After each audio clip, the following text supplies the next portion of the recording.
Hallo und herzlich willkommen zu einem neuen Video auf meinem Kanal ADD Smart Home. Im heutigen Video möchte ich euch ein Do-it-yourself-Projekt vorstellen, das zwei meiner Hobbys verbindet. Zum einen das Thema Smart Home und zum anderen das Fahrradfahren. Ich zeige euch, wie ihr mittels Tasmoter und einem Thermometer, ich sag mal ein smartes Thermometer baut, um eure Kette zu wachsen, beziehungsweise ich bin mir ziemlich sicher, dass man das Ganze auch für das Grillen verwenden kann. Wieso Leute ihre Kette wachsen und nicht ölen, das ist nicht Thema des Videos heute, aber jeder, der mehr, ich sag mal so wie 5000 Kilometer im Jahr fährt und das Ganze als Hobby oder Sport macht, hat sich dazu sicherlich schon mal seine Gedanken gemacht, also ob er Öl verwendet oder Wachs, aber darum geht es, wie gesagt, heute nicht. Das Projekt kann aber, wie gesagt, auch für das Grillen verwendet werden. Ob es alle Anforderungen für den Grillprofi erfüllt, weiß ich nicht, da ich das nicht mache, aber ich glaube, es könnte klappen. So, bevor wir näher auf das Thema eingehen, werfen wir schnell nochmal einen Blick, was das Besondere heute ist. Also als erstes erstellen wir uns in Tasmoter eine eigene Web-UI mit allen wichtigen Infos und Einstellmöglichkeiten. Das heißt, wir haben da als Highlight, haben wir hier oben so ein Diagramm, das den Verlauf anzeigt der Temperatur. Dann haben wir noch einen Schieberegler, mit dem man die Temperatur und die Zeit einstellen kann. Und wir haben zusätzlich auch noch Infos über Min- und Max-Wert sowie einen Button, um den ganzen Prozess neu zu starten. Also alles andere als eine normale Tasmoter Web-Oberfläche. Dann auch nochmal kurz eine Erläuterung für euch, um das ganze Projekt besser zu verstehen, wieso man überhaupt bestimmte Schritte beim Kettenwachsen machen muss. Also der Prozess sieht grob so aus, dass man zuerst mal das Wachs auf 90 Grad erhitzt, dann legt man die Kette für circa 10 Minuten hinein und hält dann die Temperatur stabil.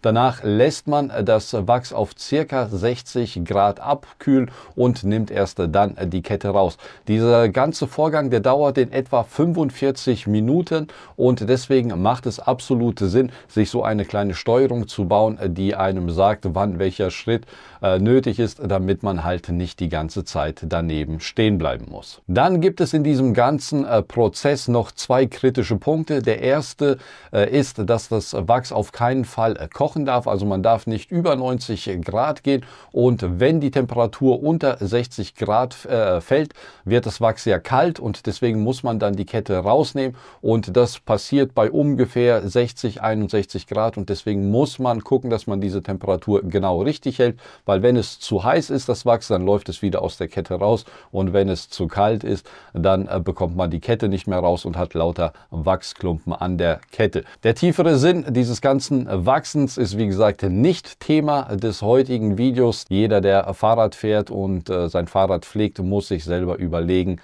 wie er was macht. Also ich möchte keine Grundsatzdiskussion hier starten über Wachsen und Ölen.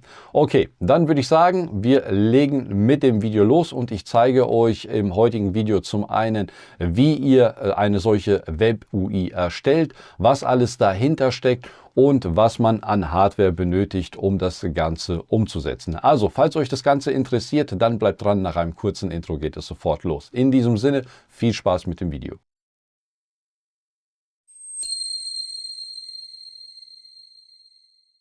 Schön, dass ihr dran geblieben seid. Okay, bevor wir loslegen, schauen wir uns ganz kurz mal die Hardware an, also was ich alles verwendet habe, was ihr benötigt, um das Ganze umzusetzen. So, da man hier nicht so viel sieht, habe ich ein kleines Breadboard vorbereitet und das schauen wir uns jetzt zuerst mal ganz schnell gemeinsam an. So, das hier ist jetzt das Breadboard, also als Herzstück des Ganzen haben wir hier einen ESP32D1 Mini mit einem ESP8266. Funktioniert das Ganze nicht, wir brauchen also zwingend ein ESP32. Dann haben wir hier ein kleines OLED-Display, die gibt es in verschiedenen Varianten. Das hier ist die ganz kleine Version, die empfehle ich euch nicht, sondern ich empfehle euch eher diese etwas größere Version. Ich verlinke euch das Ganze unten. Das ist, glaube ich, SH1106 ist das Modell. Dann Beziehungsweise hier werden dann die ganzen Informationen angezeigt, die ihr hier auch seht, und dann benötigt man auch nicht die Web-UI zwingend, zumindest nicht, um das Ganze sich anzeigen zu lassen. Dann haben wir hier noch den Temperatursensor, das ist ein Max 6675, die gibt es auch in verschiedenen Ausführungen. Der hier hat laut Datenblatt einen Bereich zwischen 0 und 600 Grad und sollte also fürs Grillen ohne Probleme zu verwenden sein. Dann haben wir hier auf dieser Seite noch so einen kleinen Summer, der dient dazu, dass man benachrichtigt wird, wenn der einzelne Schritt abgeschlossen ist oder wenn einer der Schritte abgeschlossen ist.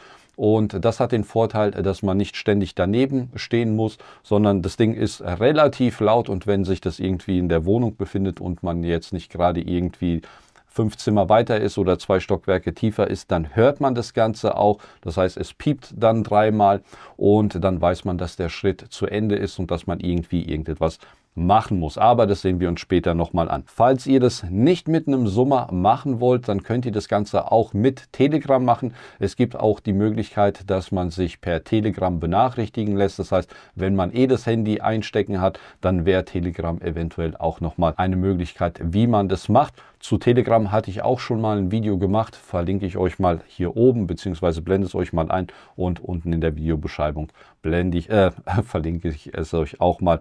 Dann könnt ihr sehen, ob das eventuell eine Lösung für euch ist. Also, das hier ist die Hardware. Es ist nichts Großes, ESP32 OLED Display, Temperatursensor und hier der Summer. Ansonsten noch ein bisschen Kabel und eine Lochstreifenplatine, und das war's. Man sollte natürlich ein bisschen löten können, man sollte auch einen Lötkolben besitzen, und dann sollte das Ganze kein Problem sein. Achso, den Schaltplan, wie das Ganze hier verdrahtet wird, das werde ich euch auch nochmal hier ins Video einblenden und auch nochmal unten verlinken, beziehungsweise im Blogbeitrag zu diesem Video sind die Schaltpläne und die ganzen Informationen, die ihr benötigt, auch nochmal in Schriftform zur Verfügung. Die stelle ich euch auch in Schriftform nochmal zur Verfügung. Also falls ihr was nachlesen wollt oder braucht, einfach unten in die Videobeschreibung reinschauen. Dort ist alles verlinkt, genauso wie die Bauteile. Jetzt zu dem wichtigsten Teil, und zwar ist das die Software bzw. Tasmota.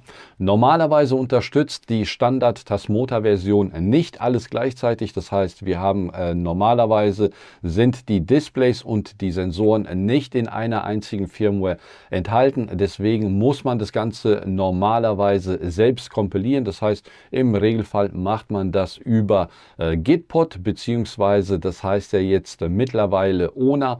Und das Ganze ist etwas, ich sag mal, komplizierter geworden, was die Authentifizierung angeht, denn man muss irgendwie seine Kreditkarten hinterlegen und so weiter und so fort, damit man das Ganze benutzen kann. Ist auf jeden Fall nicht mehr so toll, wie es einmal war. Ich weiß nicht, ob sie sich damit einen Gefallen getan haben, aber wir können daran nichts ändern. Was ich euch aber anbieten kann, ist, dass ich euch die Firmware, also die Tasmota-Version, wo sich die Sensoren und das Display befindet, dass ich euch diese Version zur Verfügung stelle. Stand heute ist das irgendwas Version 15.0.1 oder irgendwie sowas. Und ich stelle euch das Ganze zur Verfügung, und dort ist dann, wie gesagt, das Display Support ist inbegriffen, der Sensor Support ist inbegriffen, File System und Berry ist auch inbegriffen. Das heißt, ihr könnt es einfach runterladen und es auf euren ESP32 aufspielen. Falls ihr das nicht möchtet, könnt ihr das Ganze natürlich auch selbst kompilieren. Es ist nichts Besonderes dran, aber wie gesagt, die Geschichte mit Gitpod bzw. ONA ist etwas, besonders geworden, und deswegen ist das ein bisschen blöd für User, die sich damit nicht so häufig auseinandersetzen. Die Tasmota Firmware und alles andere findet ihr, wie gesagt, unten in der Videobeschreibung bzw. in dem passenden Blog dazu, und dann würde ich sagen, wechseln wir jetzt auf den PC und machen dort weiter. So, wenn ihr die Datei habt und alles runtergeladen habt, dann müsst ihr das Ganze auf den ESP32 flashen. Ich hatte mit dem D1 Mini gelegentlich mal ein paar Probleme beim Flashen, dass er da ein bisschen rumgezickt hat. Deswegen verwende ich seit kurzem den Tasmota Pi Flasher. Das ist ein kleines Tool, das man nicht installieren muss, kann man auf GitHub kostenlos runterladen. und mit der hat es bisher jedes Mal ohne irgendwelche Probleme funktioniert. Das Ganze ist sehr einfach, sehr intuitiv und macht im Normalfall keine Probleme beim ESP32. Okay, wenn ihr den ESP an euren Computer angeschlossen habt, was ich noch nicht gemacht habe, was mir gerade einfällt, dann könnt ihr mit dem Flashen loslegen. Ich muss das Ganze noch kurz anschließen. So. Dann wählt ihr als erstes hier den Serial Port aus. Ich mache das Ganze so, dass ich hier Auto Select mache, dann wählt sich das Tool das Ganze selber aus.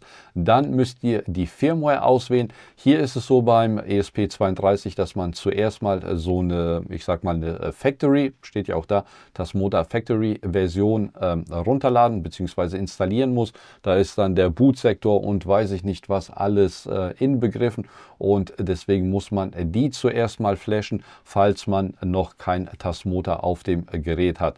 Dann sagt man hier Yes, Wipe All Data, also alles löschen. Und dann sagt man hier Flash Tasmota. Dann wird zuerst mal diese Initial-Software oder Firmware geflasht. Der ESP wird zuerst mal gelöscht, dann wird der geflasht, übertragen und wenn das erstellt ist oder wenn diese Firmware drauf ist, das ist so eine Tasmota Lite Version, sage ich mal, dann kann man über die Web-UI die eigentliche Software hochladen, updaten und dann machen wir weiter, beziehungsweise da ist dann alles so, wie wir es benötigen. So, der Flash-Vorgang ist erfolgreich gewesen. Das heißt, wir sollen den ESP jetzt einmal neu starten, beziehungsweise den Stecker einmal ziehen und wieder reinmachen. Ich mache hier einfach mal über den Knopf einen Neustart und dann können wir die WLAN-Daten eintragen, denn ich habe natürlich jetzt keine WLAN-Daten von mir eingetragen, da es ansonsten bei euch nicht funktionieren würde. Deswegen, ihr nehmt euch jetzt euer Handy zur Hand und sucht mal nach einem Tasmota WLAN Access Point, verbindet euch damit und dann könnt ihr dort eure IP-Adresse bzw. euer WLAN eintragen. So, bei mir wurde hier ein WLAN-Netzwerk aufgebaut und das heißt irgendwas Tasmota, AB, so weiter und so fort.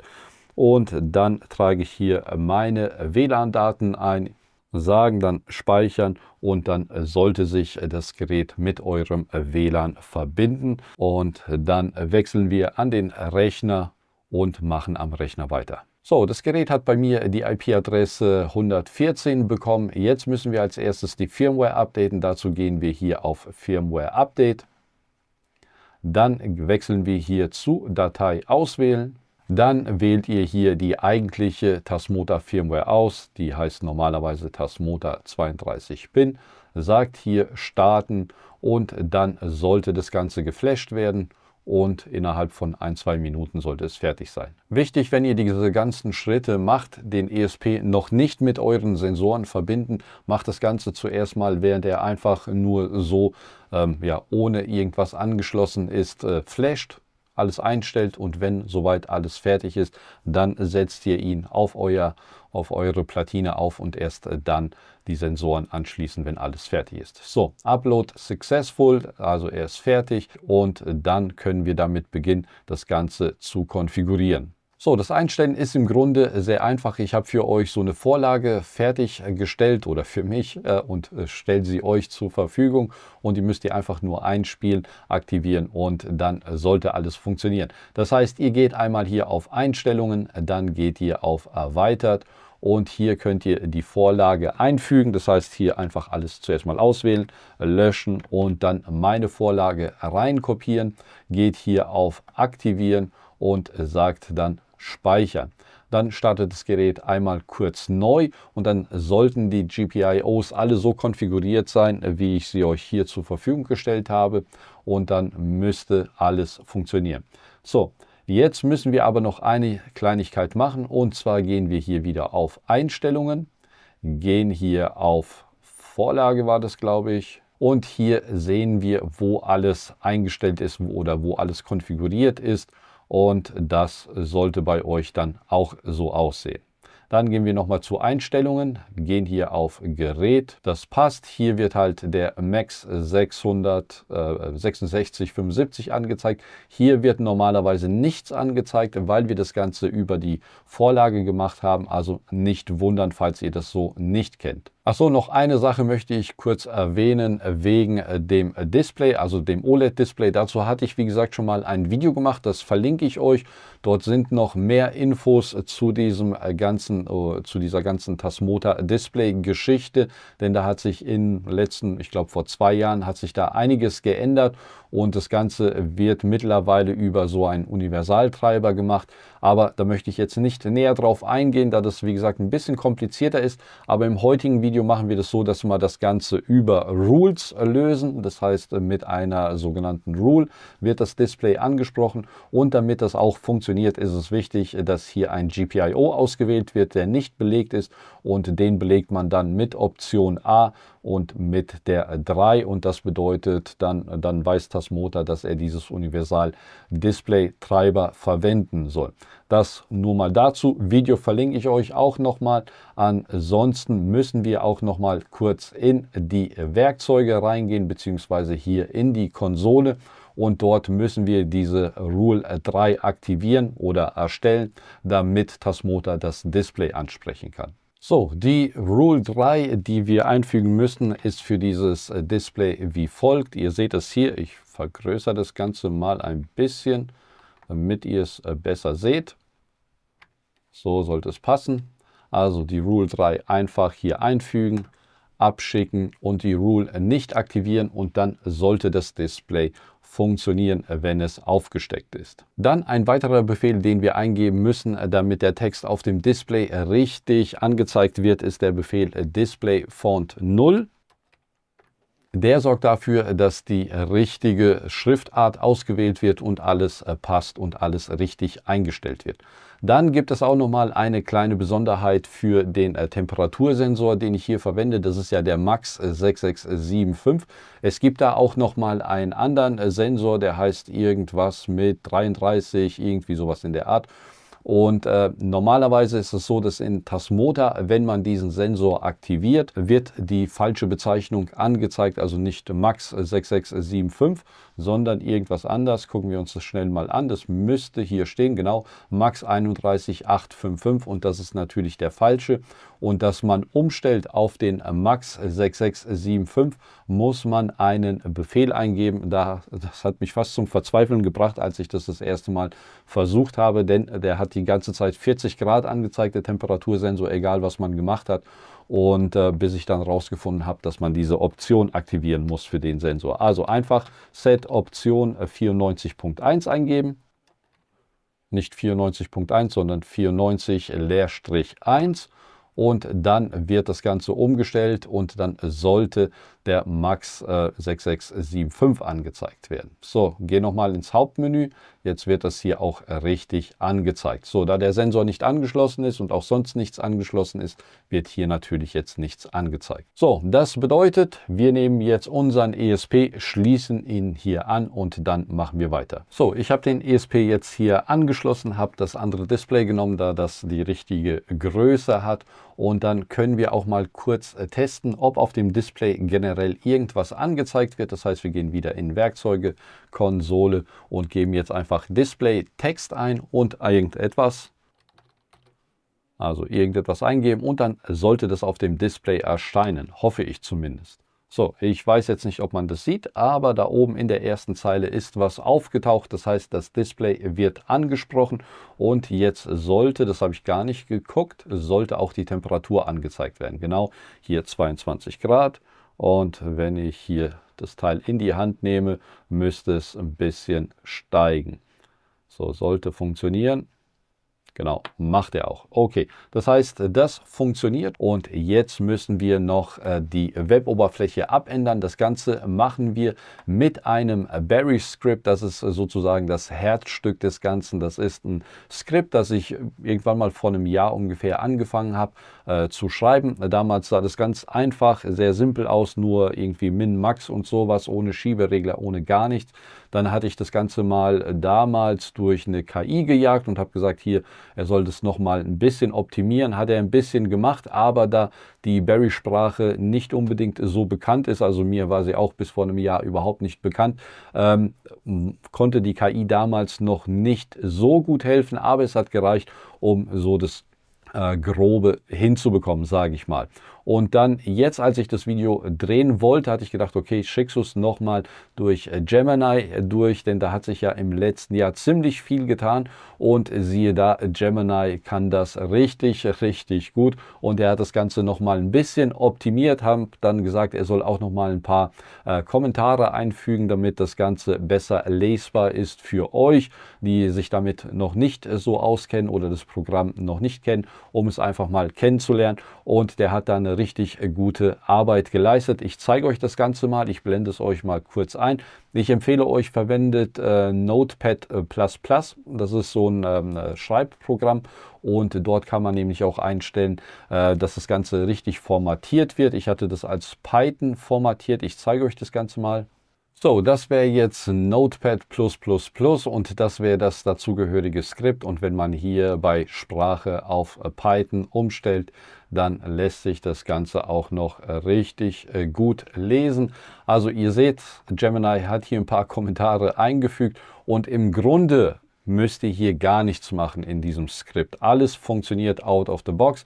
Das Einzige, was ihr machen könnt, ist, falls ihr das möchtet, wenn ihr hier nach unten geht, könnt ihr hier die Initialwerte eintragen. Das heißt, was beim erstmaligen Laden im Display angezeigt werden soll. Das heißt, wir haben hier den Min-Wert 10 und den Max-Wert 100. Das heißt, dieser Schieberegler, dass der von 10 bis 100 gehen soll. Und hier die Steps, also in was für einen Schritten soll man das Ganze einstellen können. Und das gleiche hier auch nochmal mit Timer. Timer Minimum 1 Minute, Timer Maximum 60 Minuten. Das könnt ihr ändern und auch hier wieder die Steps, also pro Minute kann man das einstellen. Dann kann man hier auch nochmal den Sollwert, den Min-Wert und die Zeit einstellen. Also 10 Minuten ist die Standardzeit. Das sind die Standardwerte, die geladen werden, wenn das Skript bzw. der ESP startet. Wenn man möchte, dass der Sollwert standardmäßig auf 60 Grad ist, dann ändert man das hier auf 60, speichert das ab und lädt das wieder hoch. Aber falls ihr andere Werte als Startwerte haben wollt, weil ihr könnt sie immer noch ändern, dann könnt ihr das Ganze hier einstellen. Ansonsten gibt es hier nichts mehr, was ihr einstellen müsst. Das alles hier, das kann gleich bleiben oder sollte so bleiben.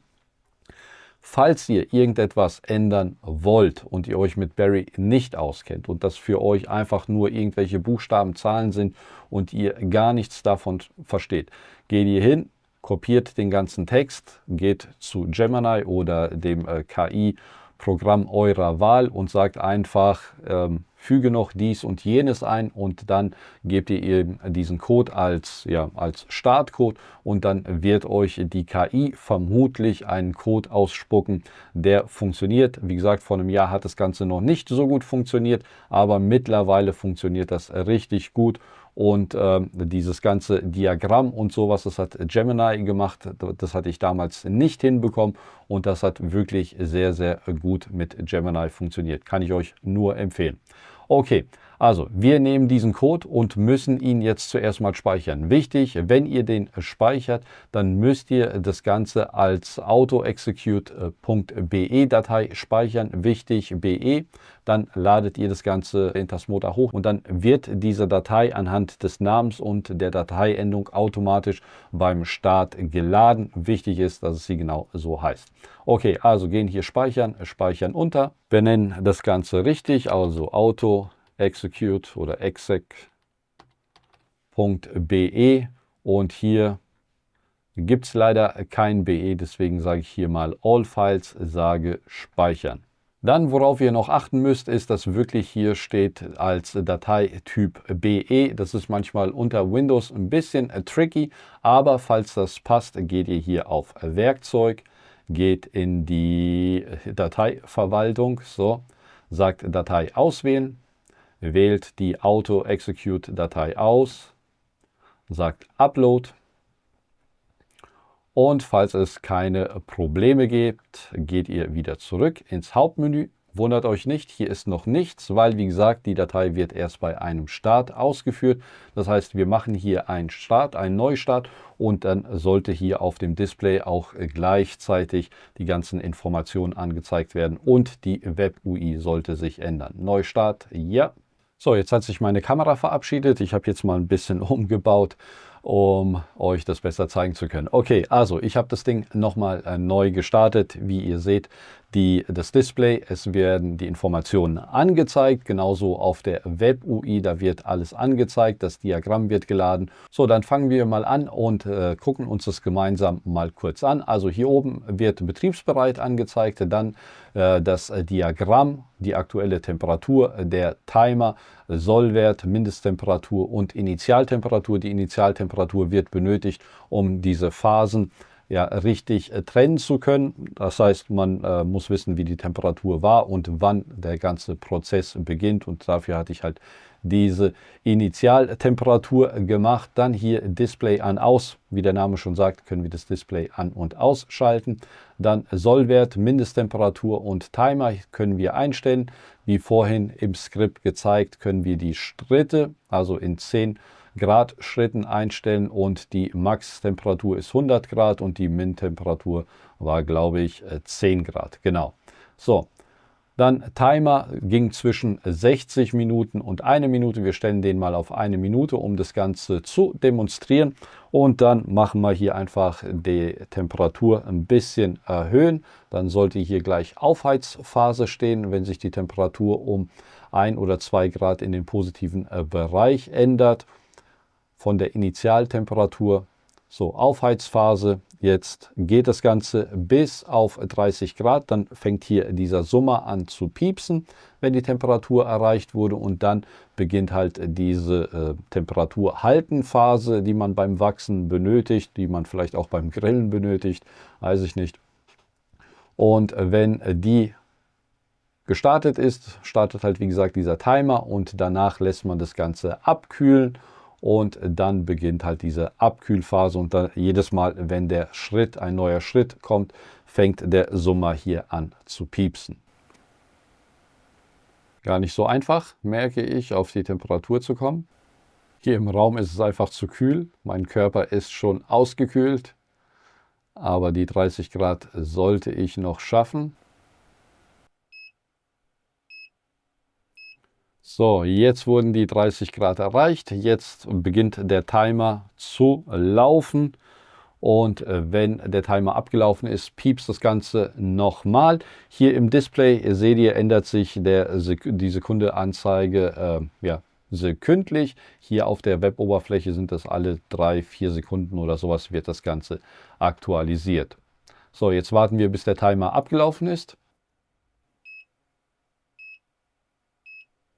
So, wir sind in der Abkühlphase, und jetzt wartet das Ganze, bis 20 Grad erreicht werden, und dann piepst das Ganze nochmal, und dann ist der Prozess abgeschlossen. Hier gibt es auch nochmal einen Button, der heißt Prozess neu starten. Das ist, im Grunde könnte man auch den ESP neu starten, aber wenn man Prozess neu starten macht, dann bleiben diese Werte hier erhalten und man muss sie nicht nochmal neu einstellen. Kann manchmal hilfreich sein, vor allem wenn man was testet. So, und das war es im Endeffekt. Ihr seht, alles hat funktioniert. Auf die 20 Grad komme ich nicht, deswegen überspringe ich jetzt diesen Schritt. Aber ansonsten war es das von mir an dieser Stelle. Ich hoffe, das Video und das Projekt hat euch gefallen. Falls euch das Video gefallen oder geholfen haben sollte, würde ich mich über einen Daumen hoch und ein Abo sehr freuen. In diesem Sinne, bis zum nächsten Mal. Macht's gut und viel Spaß mit dem Temperatursensor und dem Nachbau.